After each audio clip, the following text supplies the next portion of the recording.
Well, let's bring you even more reaction now. We're going to be speaking about this man to the former England striker Alan Smith, who joins me now. Alan, always good to talk to you. Thank you for joining us. On paper, this group didn't necessarily look like an easy group for England, but they're getting into the habit of making qualification look quite easy, which wasn't necessarily always the case. Do you think that's fair to say? No, it hasn't always been easy, Joe, and it isn't easy, but there's certainly a maturity, and we know all about the talent within the squad, but there's a maturity and, more importantly, maybe a belief within this squad that they know they're a good team. They know that that doesn't take much working out. So there's always been a question mark of, can we beat the teams that are ranked, around us or above us? And obviously Italy comes into that equation. So to beat them last night, it was really important, I think, especially having gone a goal down. I think those England boys and Gareth Southgate will quite rightly be feeling very optimistic going forward. Yeah, you said they'll be feeling optimistic. I mean, I know they've only just qualified, but people already asking about their chances of winning the tournament next year. What do you think their chances are? Very good. I mean, I don't know what the bookie's going to say, but I would imagine we'll be favourites, joint favourites, and why shouldn't we be? You've got to put yourself in the shoes of those other countries when they look at England, when they look at the players that we've got at our disposal. We would be the envy of Europe, I think, going into that competition. I can't think of too many other teams that have got such a depth of choice. Obviously, there's some fantastic teams in there. But for Southgate, he's got some wonderful options. And for any coach, that's an ideal situation. We've got to talk about Jude Bellingham, of course, grabbing the headlines once again. Another man of the match performance for him. I've spoken to you about him already. What is it about him that impresses you so much? They don't come along very often, Joe. Not just players like this, but I think characters like this, 20 years of age, such maturity, it's frightening. Always wants the ball, and you saw him engaging with the crowd. And I think Southgate mentioned it afterwards, for somebody so young, that's rare.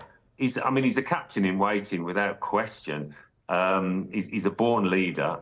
We know all about his abilities. I mean, it's a lovely position that Southgate played him in. He can play in a number of positions, but just behind the striker's given him that option to get into the box, get beyond Harry Kane.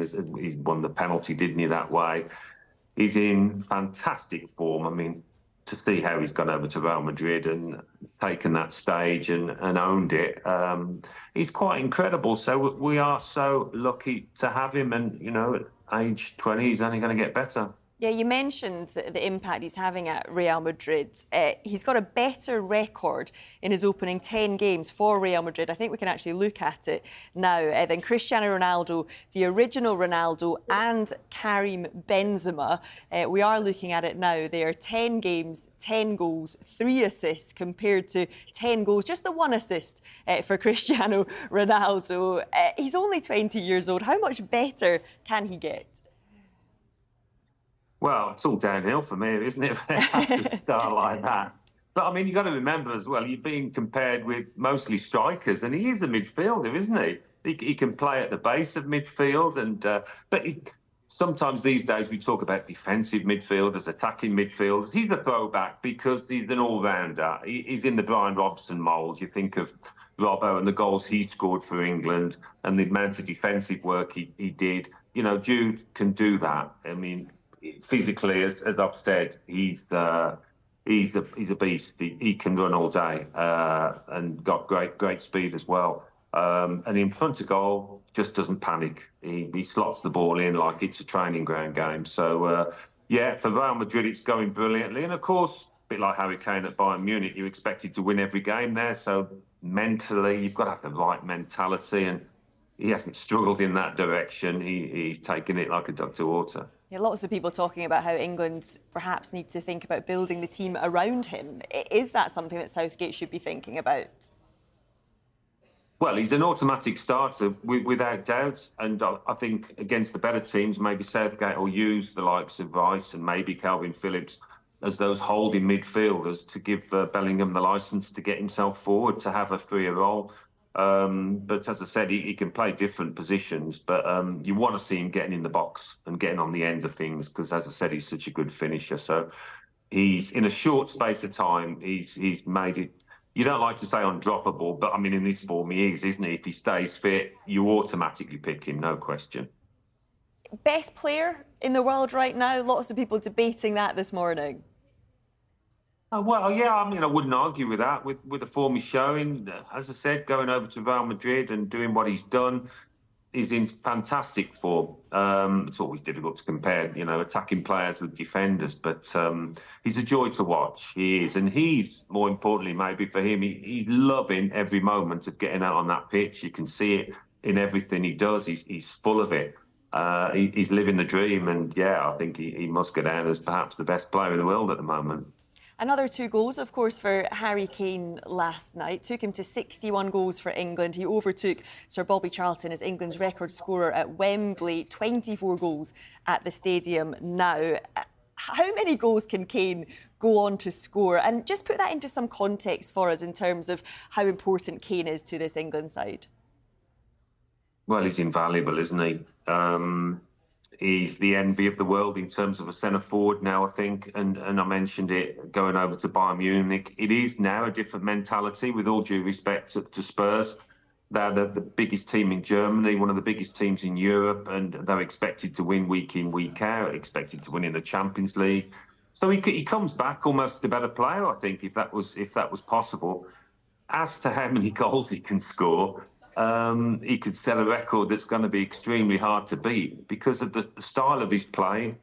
He can go on for a good few years yet because he plays with his head as much as his physical athleticism. Got a wonderful ability. You saw the way he notched his second goal, just gets his body in between ball and man. Such a clever player. And yeah, just hope he stays fit going into next summer. Alan, we're just going to change tone ever so slightly. You might have seen the news today that Newcastle midfielder Sandro Tanali facing a lengthy ban for betting on AC Milan matches while he was at the club. How widespread a problem do you think gambling is in the game? Do you think it's worse than when you were playing? I don't know, to be honest, Joe, whether it's worse. Players certainly have got more money now, but I don't know whether that matters or not because they'll just bet more. You bet as much as you've got, really. I got changed next to Paul Merson for 8 years at Arsenal, and he obviously has come out and admitted to his gambling addictions, and thankfully he's tackling them now. But you saw how it kind of consumed him. You're always thinking about it. When mobile phones come in, you're always looking at your phone, and in a way, it's hard to fully concentrate on your football. So, I mean, for Tanali and the other boys, you hope they can. There's talk of gambling addiction there.